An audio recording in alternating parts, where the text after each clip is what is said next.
Hello, everyone. My name is Amanda. Welcome to 20SomethingsTV. I hope you enjoyed our new intro because I think it's very hilarious. I'm here with my friends Lee, Nick, and Nate, and we got some interesting stories. I hope everyone enjoyed. If you tuned into the show that was just going on, I hope you enjoyed the performance from Rathu. That was incredible. I think we all loved it. Was amazing. No musical performances with us, but we got some fun things to talk about. Some ridiculous things to talk about when it comes to our first story. So I'm sure we're all aware of in Texas, there's this like weather crisis going on because they got this insane snowstorm and these crazy cold temperatures that they're not used to, and there's power outages. It's a really scary situation for a lot of people there. But there's just some ridiculous people in Texas that seem to think the snow is fake. So anyone want to take it away on what's going on there? So I think it was 2 or 3 days ago, I was scrolling through Instagram and there was some sort of meme. It was something about the snow being fake in Texas. And I was like, what am I looking at? So I immediately Googled it, and pages of results, like not just like one article, like 25 articles of people literally thinking that the snow is fake in Texas. And it apparently started from a TikTok trend where people are like burning the snow with lighters and candles and hair dryers or whatever, and it's not melting. And they think that Bill Gates sent the snow to like kill Texas or some craziness. It's absolutely insane. But the long and short of it is, the people don't realize that snow absorbs water, and when it melts, it absorbs itself. It won't just drip. And I guess they're from Texas and they don't get that. But it's pretty wild. Some people are like confused because the snow is burning and like turning black and going like straight into gas. But if you tuned in to middle school science, sublimation is when it goes from a solid to a gas. Like, I just think it's funny, and a lot of people are linking it to a 2014 snowstorm in Atlanta, which people compared to like a zombie apocalypse, which is just crazy. I think it's so interesting the kind of conspiracies we can come up with. Bill Gates is said to be involved, a whole bunch of stuff. I feel like people are just trying to blame it on something, like they haven't gotten snow before, so to say it's fake is kind of a stretch, but I can see them trying to blame it on something that maybe doesn't make a lot of sense just to deflect what's actually going on. Yeah. It is amazing to me that just like people are ignoring science entirely. Like when the chemical makeup of snow changes, which happens when you burn it, snow itself it absorbs water, it absorbs moisture. Like if you eat snow, it dehydrates you. Like it's just incredible that people just can't even, a simple Google search proves that. Like I learned that from Man vs. Wild when I was 12. Like, come on. It is honestly incredible. And I know they haven't seen it in like whatever, 30 years or however long it's been, but you could just look up 2,000 miles up to us and we've seen it 15 times this year. And it's not fake. It's kind of crazy that we see snow every year and they've probably never seen it in their lives. My uncle is actually from up here, but he lives down in Texas, so I imagine he hasn't seen snow in a while unless he comes up here. Yeah. I think it's interesting too, because let's just say it is fake snow. It's not fake snow. What's the result? It left like millions of people without power and like freezing cold. If it's fake snow, it's not fake snow, but just the reaction. I think we should see what we're talking about here. Oh yeah, what they're trying to do. Yeah, we got a clip. I found this on Twitter. I'm not on TikTok, so I didn't know this was a thing until like my group members brought it up and were like, "This is a thing that's happening." So I found this from this tweet was like linked in a New York Post article. So here's a TikTok of people in Texas trying to prove that the snow is fake. Okay. And another one because people said fresh ice fresh snow for all the haters.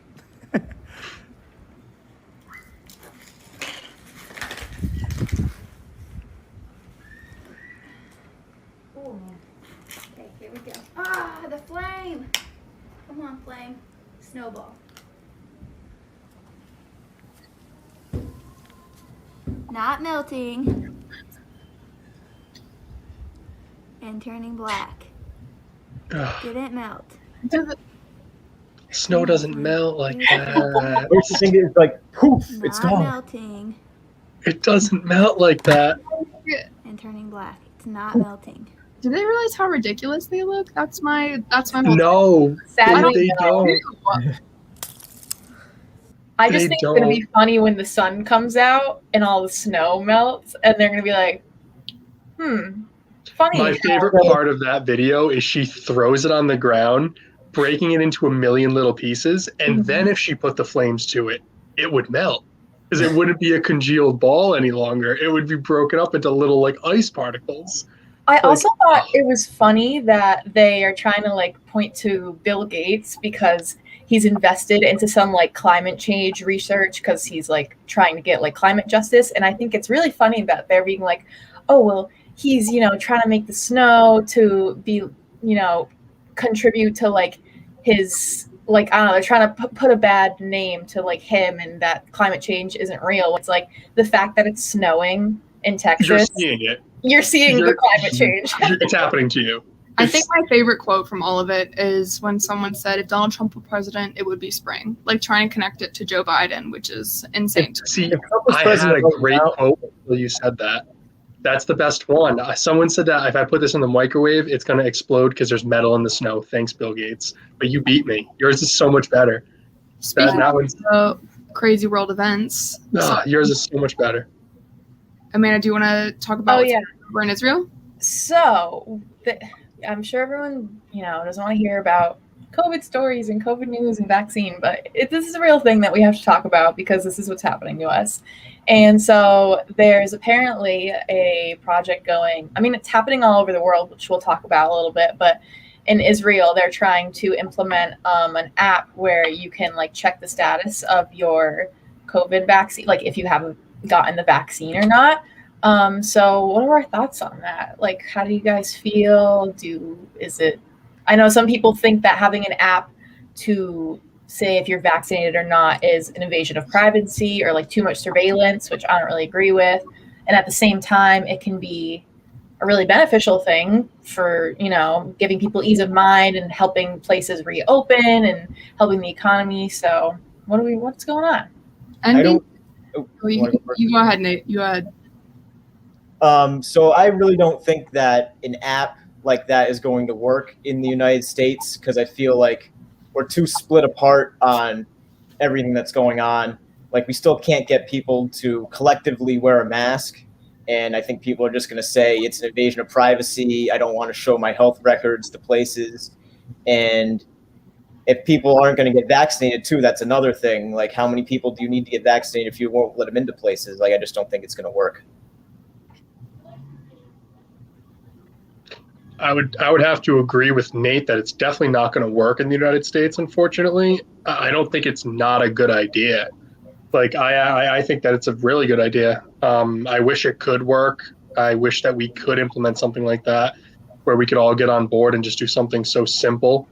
But unfortunately, we are so divided, and there's still such a major majority of our country that thinks this is fake. And, while there's been people we know and probably some of us that have had it, there are still people that think it's fake. And, it's incredible. But I agree with Nate. I don't think it would work in the United States. I think it's interesting. I was reading an article from NBC, and it said that shops were open to all, but access to gyms, hotels, and theaters were limited to people with a green pass. So those who had both doses of the vaccine more than a week prior or recovered from the disease within like the presumed immunity. And if you in order to get into any of those places, you had to show that app or show, I think it was called a vaccination certificate. And I feel like, again, that would be very useful in the US because I think that there are a lot of people who still are carrying on normal day-to-day lives without realizing the implications of their actions. Like people also going to bars, people going to the gym, and not double masking. If y'all don't know, people are you need to double mask in the gym. I don't know. Like, I guess that's a question all of us should be asking ourselves. Like, could something like this work in the U.S. based off of like the history we have with this pandemic? Yeah, I don't know. I mean, I think it would be nice if something like this could be implemented and used in the right way. But I was also reading when I was like doing research for this, I read in this New York Times article that something like having an app that, you know, you have to use this certain app to show that you've gotten the vaccine, something like that can end up being really discriminatory to people who like don't have access to a smartphone that can have this app. Like, immediately what pops in my head is like, you know, people who are homeless are already having so much trouble right now during the pandemic because it's hard for them to get the vaccine and like get access to these resources. And so if the only way for them to get into a store to get food or, you know, get a job work, like if the only way to have is to have this certain app and they don't have, and it's not even, it doesn't have to be a homeless person, it can be someone just who doesn't have the money or just doesn't have like a smartphone, elderly people, like veterans. Yeah, the elderly people, yeah. Like there's just so many things, like once you think about the implications of if it has to be on a smartphone, then it's like, wait, this can exclude this like whole group of people that unfortunately may not have access to a smartphone, might not know how to get to that, which is just a bummer. And I think that's why the like paper there right now, the government's trying to go with the little like paper cards. I think that's a good option. Probably good for everyone anyway. Yeah. Less of a chance that it's gonna like not work. Mm-hmm. Do both. Think of like Apple Pay, but for COVID. Uh-huh. That's know? what I saw too, because I know some airlines are trying to use this app. There's like one called Common Pass that like JetBlue and a couple other airlines are using. And I think that works because, you know, I'm assuming if you're getting a flight somewhere, you will have a smartphone. The two kind of go hand in hand. And especially there's some people who are going on flights that need to be kind of like kept in line and have that accountability held to them, because those are the types of people that probably aren't following the rules. So I think, yeah, like you said, it's like a balance of both. I think using both options to keep people who need to be like monitored if they got the vaccine or not, and then also to include people who don't have access to like a smartphone app to verify that they've been vaccinated. So And if you're vaccinated, would you still have to wear a mask, or is that like not? I mean, it should be required, I think, but would you have to? I think for right now, yeah. I think I would agree.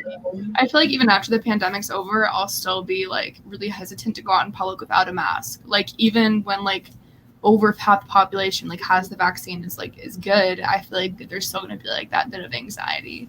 Mm-hmm. Yeah, you're still not going to know who might have it. That's going to be a problem.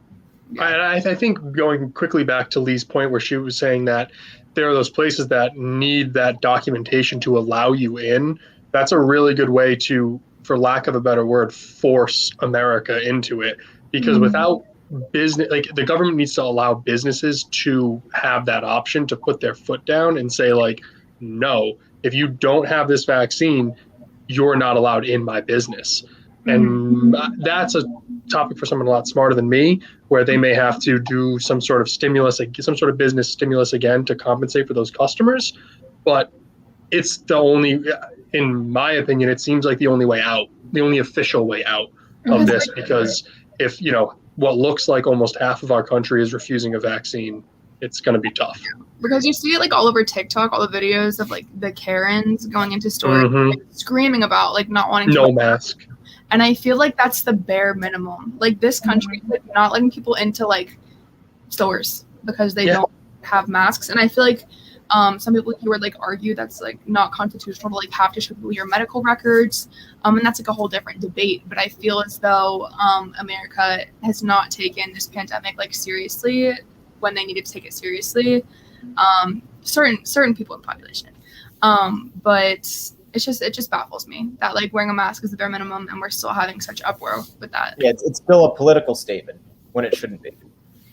Yeah, but I feel like we kind of were itching towards this towards the end of our conversation, just about like how things will be once we're like post-pandemic, which is like weird to think about because I feel like for so long we're always like, we're gonna do this when things reopen, we're gonna do this when the pandemic's over, and then it like keeps happening and we're like, oh wait, okay, never mind. So it kind of, I know a lot of people are getting bogged down and being like, well, what's the point in hoping and predicting what the future is going to be like as it keeps going on and on. But I think it's a good thing to stay hopeful and like stay optimistic because we will get past this. Like it may take longer than we expected or people want, but we will get to a point where we're okay and we're rebuilding and things don't have to be so, we don't have to be doing a talk show virtually. So what are you guys thinking for post-pandemic predictions? Like what do you want to do? What do you think is going to happen? I don't know.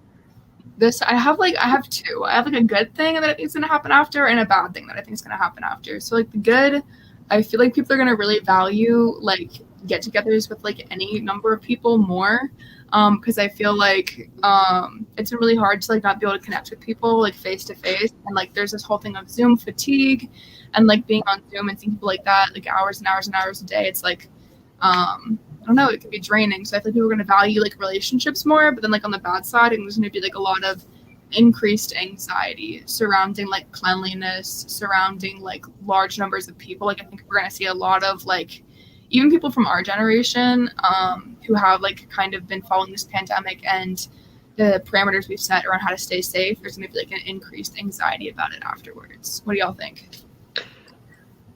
So I'll go with two things that I think too, Lee, and one touches on what you said earlier. One's one thing I hope, and one's one thing I think is really good. One thing I hope, touching on what you said earlier, Lee, is I hope that businesses have the right, or a little more of the right, to control their business and deny customers help when they don't deserve it, when they're crossing the boundaries when it comes to personal safety. I think that what it was supposed to be was business has rights over consumer. That's a constitutional right. Protect the business owner, and I think that's how it should be going forward. And I hope this pandemic has showed us that that's what we need to do. I don't know if that's going to be the case, but I hope, where if someone is doing something to endanger other people, a business owner has the right to deny business easier than they have now. Mm-hmm. The one thing that I do think is going to happen is I think this Zoom and the Zoom fatigue, this Zoom learning is going to be really great for our high school kids. They're going to learn what it's like to do online courses earlier. When I went into college, online courses were a shock to me when I was 18, a long, long time ago. And it really, like, learning that skill and learning how to do that was huge. I think college kids need that tenfold. I think this might be a really good thing for them. I agree. Yeah, absolutely.